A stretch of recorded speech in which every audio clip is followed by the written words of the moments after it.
What is up, my dashing dudes and darling dames? I am the Hans TV, and welcome back to the subreddit that's all about the entitlement that parents push around. It's r/EntitledParents.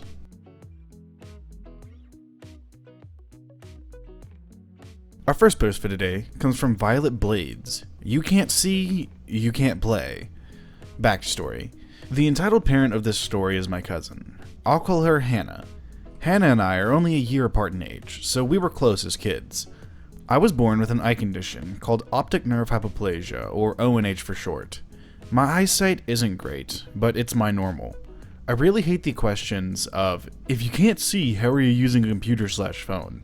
I don't mind if people are genuinely curious, but some people just assume blind/visually impaired people are incapable of doing things. For anyone curious, I'm using a program called Zoom Text on my laptop. Even though Hannah is an entitled mother, I love her kid. I have nothing against him. Hannah had him at a very young age, so I've tried to support her in any way that I can. This happened during November, so not too long ago, and on with the story. I'd been wanting to buy a Nintendo Switch for a while now, and in November I finally did. I couldn't afford a new one, so I found a pretty good deal on a used one. I love my Switch, and since I know I won't be able to replace or fix it if something happens to it, I don't really let anyone else use it. I used my own money to buy it, and it's my first console since I bought my 3DS a long time ago. One day, Hannah and her son, we'll call him Caleb, came to visit. Hannah had just bought Caleb a 2DS XL, which Caleb was excitedly showing me. He was 5 during this event. Hannah was very proud that she managed to buy him a brand new 2DS from the store. I was happy for him as well. This is where the situation turned sour, so here we go. So, whatever happened to your DS? It's still in my room, though I haven't been playing it much recently. Oh? Why? Caleb loves his. I bought him several games already. Do you have any old games he can have if you aren't using them? He can borrow some, sure. I don't have a lot of games, though. I've been playing on my Switch more recently. You have a Switch? Can we see it? Me see! Fine, but I only have Pokemon Shield on it. I get up and head into my room, grab my Switch from the dock, and return to the living room where Hannah and Caleb were waiting. Caleb puts down his 2DS and runs up to me excitedly. I sit down and he jumps onto the couch beside me, grabbing for my Switch. I let him hold it, since I'm watching him and the floor is carpet. How much harm could he do? I turn the Switch on so Caleb and Hannah can see how it looks, how it works, etc. I was thinking about buying one for Caleb. Didn't you just buy the DS like a week ago? Yeah, but he really wants a Switch. Now, I do need to explain something. I can't really use my Switch in handheld too well. The font is very small and I have to struggle to see what I'm doing. My Switch is usually connected to the dock anyway. Hannah, noticing my struggle to see the screen as I'm showing them different features, speaks up. You can't even see what you're doing, why did you buy it? I can see it while it's on the dock, so it's fine. I worked for the money and I haven't bought myself anything in a while. You bought something you can't even use. How much was it? $250. The dude was pretty nice and I got a good deal. Don't you think that's unfair? Someone who actually could have used it more would have loved to get it for that much. I could have gotten it for Caleb. Well, I wanted it, I got it, and it's mine. Caleb at this point is still enjoying moving my character around in Pokemon. Hannah is quiet for a minute then speaks. Caleb, don't you want a Switch too? Yeah. Ask cousin if you can have this one. Can I have your Switch? He couldn't say Switch. Ask your mommy to buy you one. Okay, fine. I'll give you $100 and then another $50 when I get paid in 2 weeks. First of all, that's $100 less than I paid for. Secondly, I'm not selling it. Please? He's going to cry for it when we leave thanks to you. It can be his early Christmas present. I take my Switch from Caleb and put it back in my room.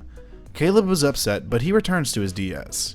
So you seriously won't give it to him? He can actually use it properly. It's pretty useless if you can't take it with you everywhere. I said no, Hannah. Now stop asking. Then can he borrow it? No. Things were pretty icy for the rest of her visit. Caleb did get slightly upset when they left, but he didn't throw a fit or anything. Hannah did attempt to guilt me that night on the phone. Caleb is so upset. He's been crying all day because he really wants the Switch. You know how hard things are for me. I'm a single mom trying to raise him by myself. I don't have money to spend like that. You do. You can find another one. You can't even use it. It deserves to go to someone who can actually use it. She still attempts to guilt me at times over the Switch, and some other things that I have. I do feel a bit guilty, but at the same time I don't. She doesn't call him her darling angel or anything I see in most entitled parents stories.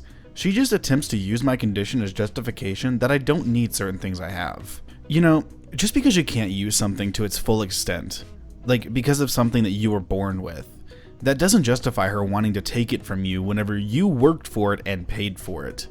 It's not her place, and it's your place to say no. And she just has to deal with that. She doesn't get everything that she asks for, especially if you bought it. This next post comes from Ryo Lu. Entitled parents at Chick-fil-A do not recognize the meaning of closed. Hey, it's me, the one Chick-fil-A guy again. Anyway, like I said, I've got a few stories to share from this whole COVID fiasco. So here's another one for y'all.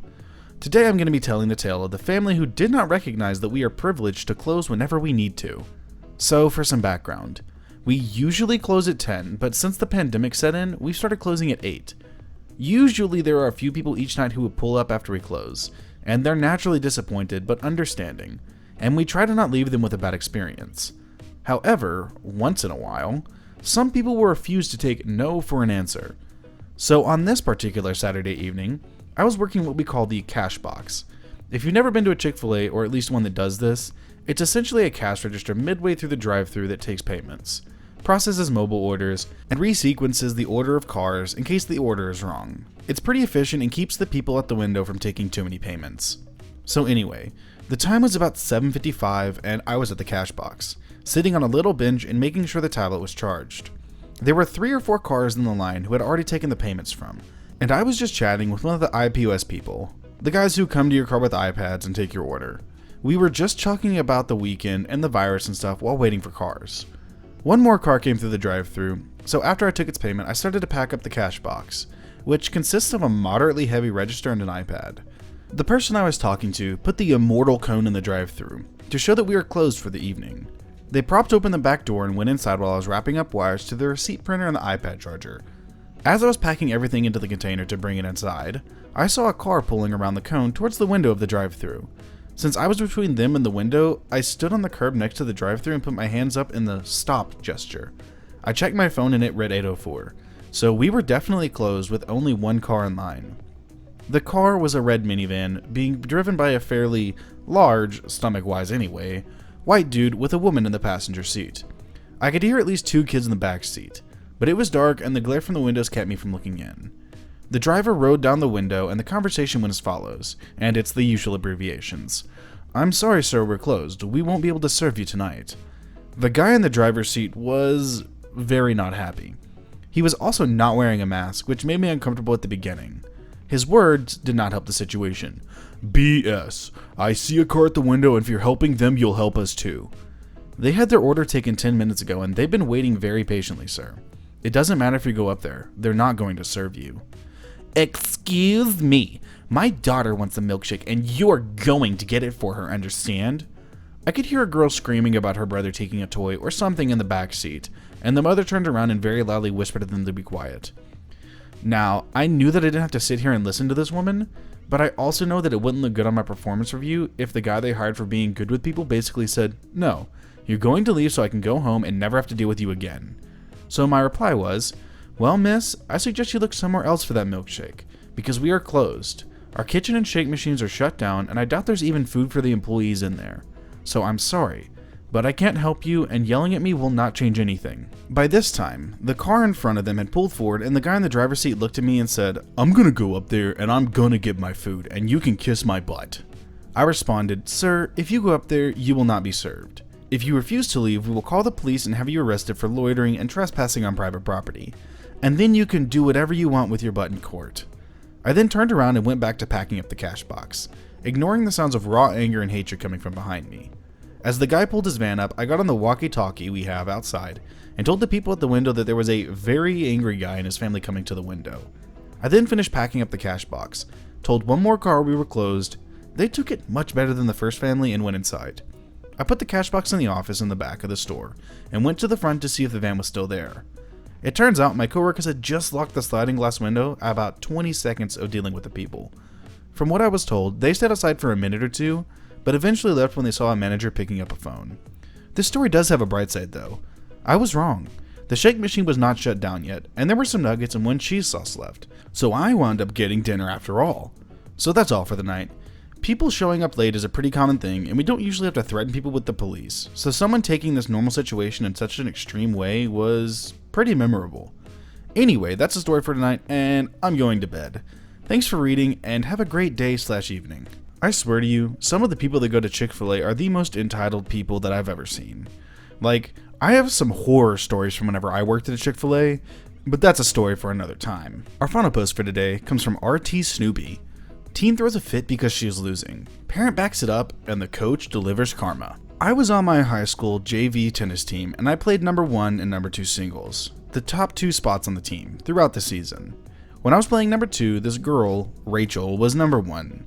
Rachel was/is a spoiled brat and gets everything she wants. Okay, so it was one of our last matches of this season. I was playing at the number 2 spot on the team at the time, so Rachel was playing number 1. I had just won my match, so I walked over to the spectator section to watch hers. They were pretty close, but Rachel was a game behind. 4 points if you don't know tennis. She seemed a little upset, but who wouldn't be? She then started to accuse her opponent of making bad line calls. We didn't have line judges. This was not uncommon, but usually players would simply say, "Are you sure?" when their shot was called out. Instead, Rachel yelled across the court to say, "No, that was in a very rude manner. Her opponent respectfully declined the accusation and they kept playing.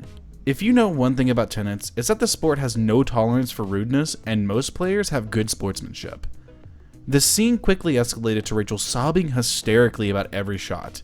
Of course, our coach, C, ran over to see if everything was okay. "She's making bad calls and cheating." Okay, let's get some players to be line judges then. "No." This is when her mom intervenes. "Do you need your other racket, sweetie?" "Yes, and hurry up." It was the exact same racket, down to the string tension. I only know because I was interested in the model. At this point, the coach of the other team calls the other player over. From what I was able to hear, it went something like this: "Are you making bad calls?" "Not that I know of." The other player was in total shock of what was happening, like a deer in headlights. The match continued and Rachel ended up losing. After the match, Rachel refused to shake the other girl's hand. This is seen as extremely disrespectful and was a truly butthole move. Her mom went over to lecture and yell at the other coach, asking why he would teach the girls to cheat. Our coach stepped in and apologized to the opposing team. Afterwards, it was revealed to me by my opponent that my school had the reputation of having similar behavior throughout multiple seasons. My coach then never made her play number 1 singles again for the remainder of the season, about 2 more matches in one large tournament, and I played at the top spot, sweeping the last tourney. I'm so sorry to the other schools we played where similar events occurred. I don't even want to know what previous players had done for us to have this reputation. This was not the only time it happened, and I want to change the name of the school to not only be respectful and kind to our opponents, but to be the top school in the state. I'm only a freshman, but I hope I can win state by my senior year. So I've seen a few professional tennis matches, and I know that if you act like non-sportsmanlike in any way, you can literally get thrown off the pitch, like disqualified for not acting sportsmanlike. Well, alright my dashing dudes and darling dames, that is going to do it for today's episode of r/EntitledParents. I hope you liked the stories, and if you did, I'm going to link them in the description as always. And if you liked the video, subscribe, share, drop a like, and a comment down below what you'd like to see me read next. A humongous thank you to everyone who is continuing to subscribe to my channel. I cannot thank y'all enough for what y'all do for my channel, and how much confidence y'all give me in what I'm doing. I can't wait to see where this year takes us, and with that being said, I will see you in the next video.